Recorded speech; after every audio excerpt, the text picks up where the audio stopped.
ছোট ছোট বিনিয়োগে বড় রিটার্ন শুনতে হয়তো অবাক লাগতে পারে, কিন্তু আধুনিক বিনিয়োগ ব্যবস্থায় এটাই এখন বাস্তব সত্য। আর এই পরিবর্তনের অন্যতম অস্ত্র হলো এসআইপি বা সিস্টেমেটিক ইনভেস্টমেন্ট প্ল্যান। কিন্তু কিভাবে ছোট এসআইপি থেকেও দীর্ঘমেয়াদে বড় রিটার্ন পাওয়া সম্ভব এবং কি কি কৌশল অবলম্বন করলে এই রিটার্ন আরও বাড়ানো যায়? প্রথমেই বুঝে নেওয়া দরকার এসআইপি আসলে কি। এসআইপি এমন একটি বিনিয়োগ পদ্ধতি যেখানে আপনি প্রতি মাসে একটি নির্দিষ্ট পরিমাণ টাকা মিউচুয়াল ফান্ডে বিনিয়োগ করেন। সেটা হতে পারে 500 টাকা, আবার হতে পারে 1000 টাকা বা তার বেশি। এই বিনিয়োগটি মাসে মাসে স্বয়ংক্রিয়ভাবে কেটে নেওয়া হয় এবং বাজারের ওঠানামার মধ্যেও আপনার তহবিল বাড়তে থাকে। আর এখানে লুকিয়ে আছে এসআইপির সবচেয়ে বড় শক্তি, রুপি কস্ট অ্যাভারেজিং এবং কম্পাউন্ডিং। এখন আসি প্রথম এবং সবচেয়ে গুরুত্বপূর্ণ কৌশলে, যত তাড়াতাড়ি সম্ভব শুরু করা। বিনিয়োগের ক্ষেত্রে সময়ই আপনার সবচেয়ে বড় বন্ধু। আপনি যত আগে বিনিয়োগ শুরু করবেন, আপনার টাকা তত বেশি সময় পাবে বেড়ে ওঠার। ধরুন, একজন ব্যক্তি 25 বছর বয়স থেকে প্রতি মাসে 1000 টাকা করে এসআইপি শুরু করলো। অন্য একজন ব্যক্তি 35 বছর বয়সে শুরু করলো প্রতি মাসে 2000 টাকা করে এসআইপি করা। দেখলে মনে হবে দ্বিতীয়জন বেশি বিনিয়োগ করছে, কিন্তু অবাক করার বিষয় হলো প্রথমজনই শেষ পর্যন্ত অনেক বড় রিটার্ন পেতে পারে। কেন? কারণ তার কাছে সময় বেশি আছে। এই সময়ের মধ্যেই কাজ করে কম্পাউন্ডিং এর ম্যাজিক, অর্থাৎ আপনার টাকার ওপর পাওয়া লাভ আবার বিনিয়োগ হয়, আর সেই লাভের ওপরেও লাভ আসতে থাকে। এই চক্রটাই আপনার সম্পদের পরিমাণকে অনেক গুণ বাড়িয়ে দেয়। দ্বিতীয় কৌশল হলো নিয়মিত ও ধারাবাহিক বিনিয়োগ। এসআইপির সবচেয়ে বড় সুবিধা হলো এখানে আপনাকে বাজারের ওঠানামা নিয়ে খুব বেশি ভাবতে হয় না। শেয়ার বাজার পড়ে গেলেও আপনাকে এসআইপি বন্ধ করতে হবে না, বরং তখনই আরও বেশি ইউনিট আপনি কম দামে কিনতে পারেন। একে বলা হয় রুপি কস্ট অ্যাভারেজিং। অনেক মানুষ বাজার পড়লে ভয় পেয়ে এসআইপি বন্ধ করে দেন। এটিই হচ্ছে সবথেকে বড় ভুল। মনে রাখবেন, বাজার পড়ছে মানে আপনার জন্য ডিসকাউন্ট চলছে।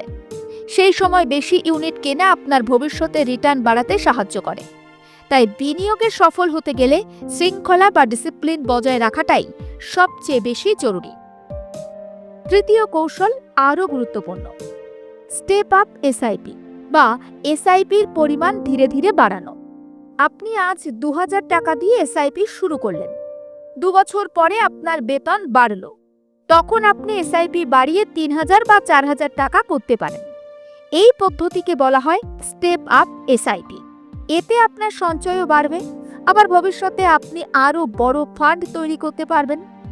আজ যে ছোট টাকা আপনি বিনিয়োগ করছেন, আগামী কয়েক বছরের মধ্যে সেটি ধীরে ধীরে বড় অঙ্কে পরিণত হবে।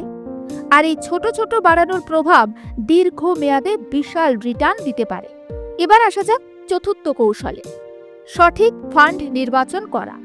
সব মিউচুয়াল ফান্ড একরকম নয়। কারো লক্ষ্য স্বল্পমেয়াদী, কারো লক্ষ্য আবার দীর্ঘমেয়াদী। কেউ বেশি ঝুঁকি নিতে পারেন, কেউ আবার কম। তাই নিজের লক্ষ্য ও ঝুঁকির ক্ষমতা অনুযায়ী ফান্ড বেছে নেওয়া দরকার। সাধারণত যারা দীর্ঘ সময়ের জন্য বিনিয়োগ করেন, তাদের জন্য ইকুইটি ফান্ড ভালো রিটার্ন দিতে পারে। তবে যদি কম ঝুঁকি চান, তাহলে ডেট ফান্ড বা হাইব্রিড ফান্ড বেছে নেওয়া যেতে পারে। একটি ফান্ড বেছে নেওয়ার সময় দেখতে হবে তার পূর্ববর্তী কর্মক্ষমতা, ফান্ড ম্যানেজারের অভিজ্ঞতা এবং ফান্ডের খরচ কেমন। পঞ্চম কৌশল হলো ডাইভার্সিফিকেশন বা বৈচিত্র্য আনা। কখনো সব ডিম এক ঝুড়িতে রাখা উচিত নয়। এই প্রবাদ বিনিয়োগের ক্ষেত্রেও একদম সত্য। আপনার সমস্ত টাকা যদি শুধু একটি ফান্ডে বা একটি সেক্টরে রাখেন, তাহলে ঝুঁকি অনেকটা বেড়ে যায় এবং বিভিন্ন ধরনের ফান্ডে টাকা ভাগ করে বিনিয়োগ করলে ঝুঁকি কমে যায়। যেমন ধরুন, কিছু টাকা লার্জ ক্যাপ ফান্ডে, কিছু মিড ক্যাপে, কিছু ডেট ফান্ডে। এতে একটি জায়গায় ক্ষতি হলে অন্য জায়গা তা সামলে নিতে পারে। এখন আসা যাক সবচেয়ে গুরুত্বপূর্ণ বিষয়, অর্থাৎ দীর্ঘমেয়াদী দৃষ্টিভঙ্গি। এসআইপি কোনো শর্টকাট নয়। আজ টাকা ঢুকিয়ে কাল মোটা অঙ্কের রিটার্ন পাওয়া যাবে, এটা এমনটা নয়। এসআইপি হলো ধৈর্যের পরীক্ষা। সাধারণত কমপক্ষে 5 বছর, আর ভালো ফল পেতে চাইলে 10 থেকে 20 বছর সময় দিতে হয়। এই দীর্ঘ সময়ে আপনার ছোট ছোট বিনিয়োগ এক বিশাল ফান্ডে পরিণত হতে পারে। ধরুন, আপনি যদি প্রতি মাসে ৩,০০০ টাকা করে ২০ বছর এসআইপি করেন এবং গড়ে ১২% রিটার্ন পান, তাহলে শেষে আপনার মোট বিনিয়োগ হবে ৭,২০,০০০ টাকা। কিন্তু সেই টাকার মূল্য দাঁড়াতে পারে প্রায় ৩০ লক্ষ টাকার কাছাকাছি। এর মধ্যে একটা বড় অংশ শুধু সুদ আর কম্পাউন্ডিংয়ের ফল। ষষ্ঠ কৌশল হলো নিয়মিত পর্যালোচনা এবং প্রয়োজনে পরিবর্তন। বছরে অন্তত একবার আপনার বিনিয়োগের অবস্থা দেখে নেওয়া উচিত। কোনো ফান্ড যদি অনেকদিন ধরে খারাপ পারফরমেন্স করে, তাহলে সেটা বদলানোর কথাও কিন্তু ভাবা যেতে পারে। তবে ছোটখাটো ওঠানামার জন্য হুট করে সিদ্ধান্ত নেওয়া উচিত নয়। বিনিয়োগ সবসময় ঠান্ডা মাথায় তথ্যের ভিত্তিতে করা উচিত। আরেকটি বড় ভুল যা অনেকেই করে থাকেন, তা হলো মার্কেট টাইম করার চেষ্টা। অর্থাৎ কখন বাজারে ঢুকবো, কখন বেরোবো, এই হিসাব করতে গিয়ে অনেকেই লাভের সুযোগ হারান। এসআইপিতে এই চিন্তার কোনো কারণ নেই, কারণ আপনি প্রতি মাসে বিনিয়োগ করছেনই, কখনো কম দামে, কখনো বেশি দামে। শেষ পর্যন্ত সব মিলিয়ে গড় দামটাই আপনার জন্য কাজ করে। সব শেষে বলা যায়, এসআইপি শুধু একটি বিনিয়োগ পদ্ধতি নয়, এটি একটি অভ্যেস।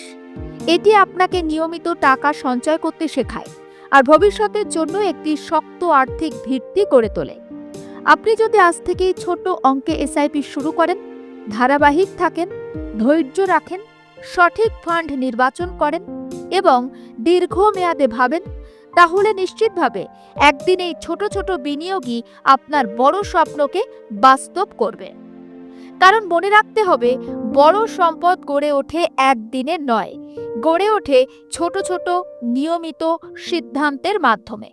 আর এসআইপি হলো সেই সিদ্ধান্তগুলির মধ্যে সবচেয়ে শক্তিশালী একটি অস্ত্র। ব্যুরো রিপোর্ট, আর প্লাস নিউজ।